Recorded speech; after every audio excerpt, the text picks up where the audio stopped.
stop. Before you squat another single rep, watch this. Because I've been in this gym for years, and I can tell you right now, the squat you are doing is not a squat. It is a slow motion knee injury waiting to happen. I'm gonna show you in the next 4 minutes exactly how to fix it. And I'm gonna show you the one mistake at the 2-minute mark that is silently destroying more lifters than any other error in the gym. You'll wanna stay for that. Let's go. Flat chest, knees caving, heels lifting, bars sliding down your spine. Sound familiar? This is what happens when nobody teaches you the squat properly. And the result is not just wasted training, it's months of knee pain, lower back strain, and zero leg development. That ends right now. The barbell back squat is the most powerful muscle-building movement ever created. Quads, glutes, hamstrings, core, spine, every single one fires under a loaded squat. But this exercise does not forgive sloppy technique, so we're gonna build your squat from the ground up right now. Step 1, bar position. And this alone fixes half the problems I see every single day. Set the rack just below shoulder height. Step under the bar and place it across your upper traps, that thick shelf of muscle at the top of your back. Not your neck, not your spine, your traps. Grip tight, hands just wider than shoulders, thumbs fully wrapped around the bar. Now drive your elbows down and back hard. This creates a rigid platform your upper body can press against. If your elbows are pointing behind you, you're already stronger than you were 10 seconds ago. Step 2, the walkout and your brace, the most underrated part of the entire lift. Unrack the bar and take 2 steps back. That's it. 2, set your feet shoulder width apart, toes angled out between 15 and 30 degrees. Now before you move another inch, take the biggest breath of your life.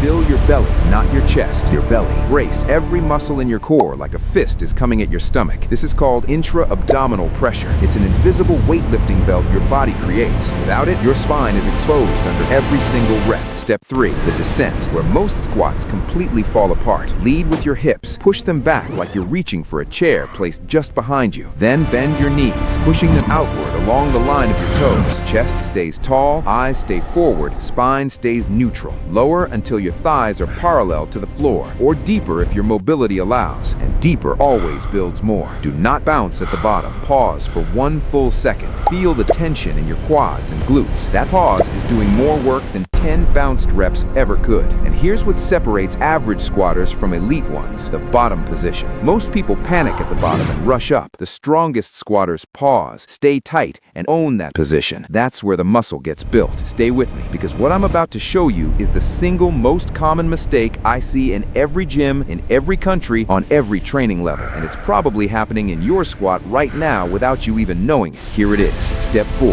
the drive. From the bottom, push the floor away from you with your entire foot, not just your heels, your whole foot. Spread the floor. Drive your knees out. Explode upward. Keep your chest and hips rising at exactly the same rate. If your hips shoot up faster than your chest, your lower back just became the engine of the lift. That's the mistake. Hips and chest rise together or not at all. Lock out fully at the top. Squeeze your glutes, reset your breath, and go again. Here are the 5 mistakes that are killing your squat right now. Mistake 1, and this is the one I told you about. Hips rising faster than your chest on the way up. This turns a squat into a good morning and destroys your lower back over time. Chest and hips rise together every rep, non-negotiable. Mistake 2, knees caving inward. Every time your knees collapse, you're grinding cartilage in a direction it cannot handle. Push them out actively on every descent. Mistake 3, shallow depth. Thighs above parallel is not a squat. It's ego protecting itself. Break parallel. Your quads and glutes will actually have to work. Mistake 4, heels leaving the floor. Your ankle mobility is limiting your squat. Stretch your ankles daily. Elevate your heels temporarily while you fix it. Heels up means the bar drifts forward and your spine pays the price. Mistake 5, bar on the neck.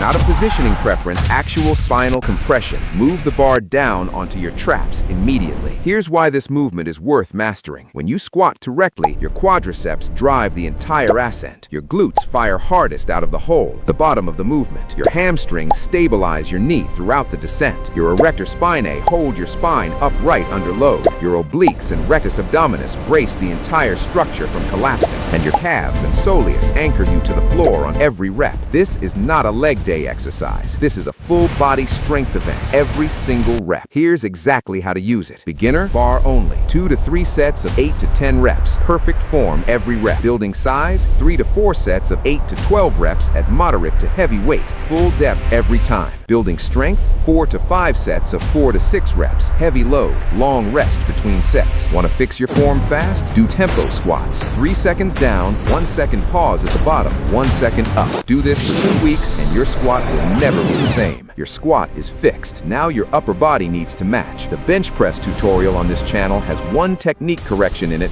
that will immediately add weight to your bar. Most people never figure this out on their own. It's the next video. Go watch it now. And remember what we always say here at 570 Muscle. How bad do you want it?